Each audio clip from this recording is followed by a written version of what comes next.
So the first time he hoovered me back into the relationship, I actually was the one who discarded him first, the very first time, because when I moved to Georgia from the previous video I had put out about him sneaking and giving the lady the cigarettes or whatever, and I confronted him and he asked me to leave and go and find a place in Georgia or whatever for us to get our own spot. So I did that. I moved in with a family member, and me and him kept communication with each other. And then he just dropped the bomb on me one day about him wanting to be friends with me now. And all at the same time of telling me that we're friends, he starts telling me about this woman that he's talking to who has sickle cell and she's a firefighter, and how he thinks it'll be a good idea for him to be with her because she knows about sickle cell and they could share, different things about sickle cell because he got it or whatever. And so I was just sitting there kind of confused, like, what you mean friends? How? I'm supposed to be your girlfriend right now, so how I move from girlfriend to friend? And he was just like, well, you out of state. I don't want to do no long distance relationship. I said, you couldn't tell me that same day that you told me to go ahead and go find a place in Georgia. You couldn't tell me that, hey, won't you go on to Georgia and find you a place? But why don't we just go ahead and call it quits right here, because I don't want to do no long distance relationship, but I do want you to go there or whatever.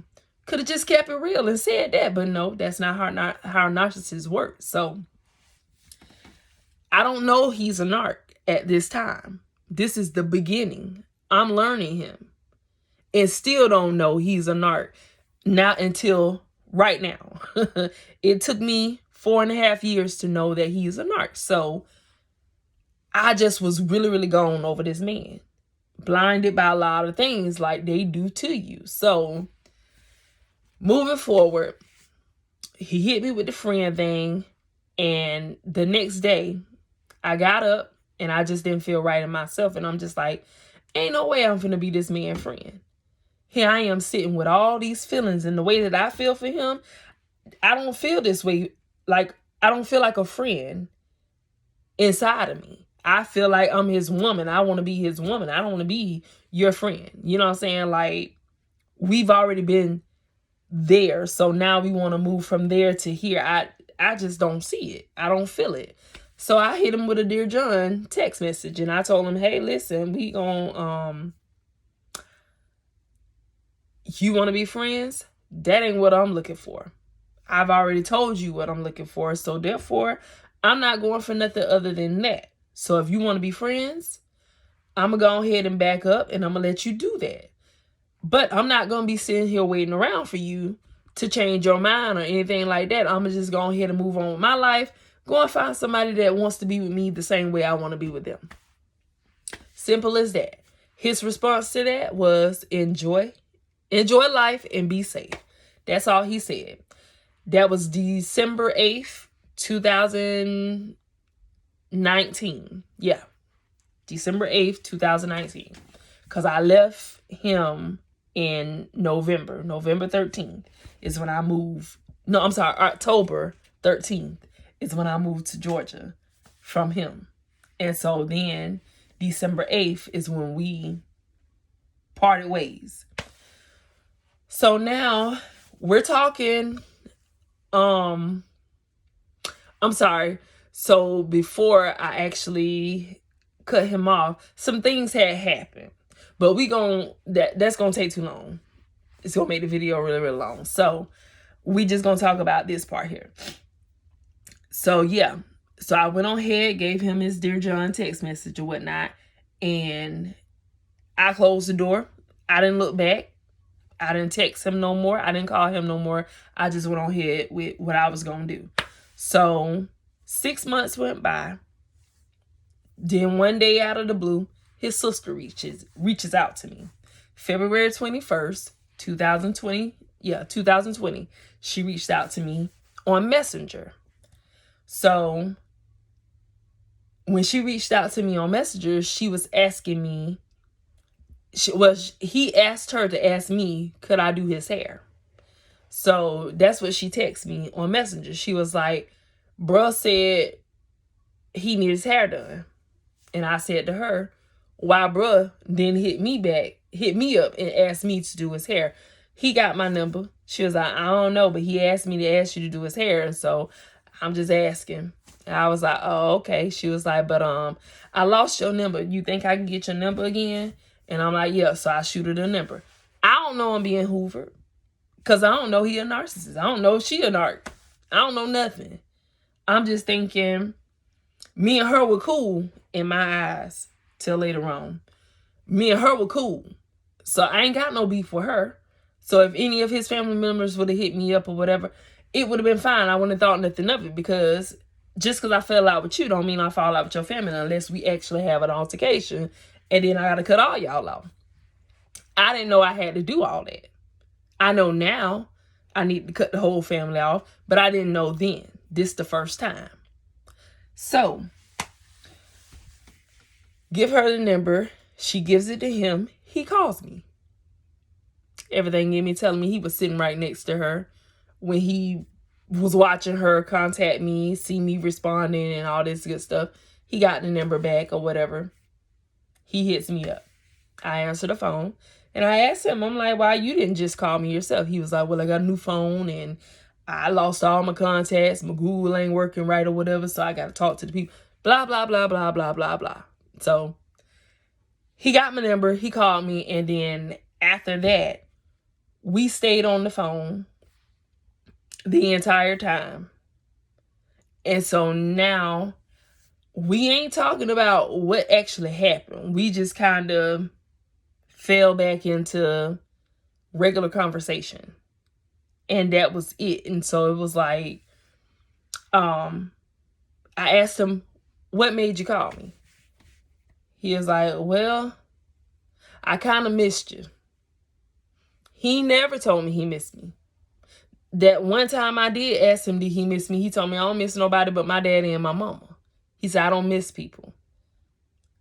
I said, oh. I said, you gotta miss people sometimes. I mean, yeah, you miss your dad and your grandma. I said, and that's cool. I said, but you miss people. He was like, no, I don't. I don't miss people. I'm like, okay, well, in the beginning, you text me you miss me. So was that a lie? Now that I know he's a narc, I know it was a lie. But, you know, just have to let y'all know, because some of y'all be thinking that this stuff is happening right now, but this is old. I'm telling y'all how I got here. So I'm like, okay. So I get past that. He says he missed me. I'm like, okay, that's different. So then he was like, well, to be honest with you, my mom them told me that it's time for me to find a wife. And I'm like, skirt, because I got stories about that too. So it's weird when he says that to me, but also mind-blowing because this is what I want. So he was like, yeah, my mom them told me that it's time for me to find a wife. And so I'm like, well, I know a wife. And if I marry anybody, I would want it to be you. And I'm like, okay, let me find out. Let me find out you done changed your mind. Let me find out I made you fall in love with me. You love me? And you know what I'm saying? That was just my little goofy stuff. You know what I'm saying? I did that. Like, not knowing I'm looking like a whole fool out here. Just me sitting in the car, twisting my hair, thinking I'm all, you know, I'm thinking he all in love with me just like I am with him. So, yeah, he had me going. He had me at that moment when he said married. He had me back. He didn't have to do much of nothing, but he still went on with the hoovering, though. So, you know, he had to put a little spice on it. You know what I'm saying? He was like, so, yeah. He was like, yeah, my mom and them sitting right here right now. I was like, stop lying. He was like, Mom. Called out. She answered or whatever. And so he's sitting there fronting in front of them. I'm like, okay, so it's real because he doing it in front of people. So I'm like, okay. And it ain't like it's a real proposal or whatever, but the fact that he's saying he wants to marry me after I tell y'all the stories of what happened when people just assumed we were married, then you'll see why I was so happy and all googly-eyed and all happy and stuff. But so Once he said that, honey, he had me already. I ain't hear nothing else after that. So it was like, oh, okay, you want to marry me? Let's do this then. So he was like, so yeah, he was like, I'm going to come on to Georgia or whatever. And by this time, I still haven't found the place, but getting close to it. So, you know, once he comes back, he want to stay on the phone all day, all night. But when we together, you don't get that no more. Nope, you ain't hardly getting a call or a text. Not once he got you. But in the hoovering stages, oh yeah, he want to hear all of the background going on. He want to be at work with me on the phone. He want to be at the swimming pool with me on the phone. If I'm going to the bathroom, he want me on the phone. If I'm finna drive to the store, he want me on the phone. I don't care if I'm in the factory and you hear all the machines going on, he still want me on the phone. Controlling me all at the same time. But I was loving it because this is what I wanted from him. So he was giving me what I wanted, but I didn't know I was being used. I didn't know the games that was being played with me at the time. But yeah, y'all, it's already 11 minutes on the video. I got more stories. Don't worry. Comment, like, and share the video, guys. I thank you all for the new subscribers that I've gotten. You guys have been amazing. Thank you for all the encouraging comments you are leaving. Just keep hyping me up, y'all. Keep hyping me up so I can heal through this thing, and I'm going to take y'all through this journey with me. So stay tuned. Have a good night.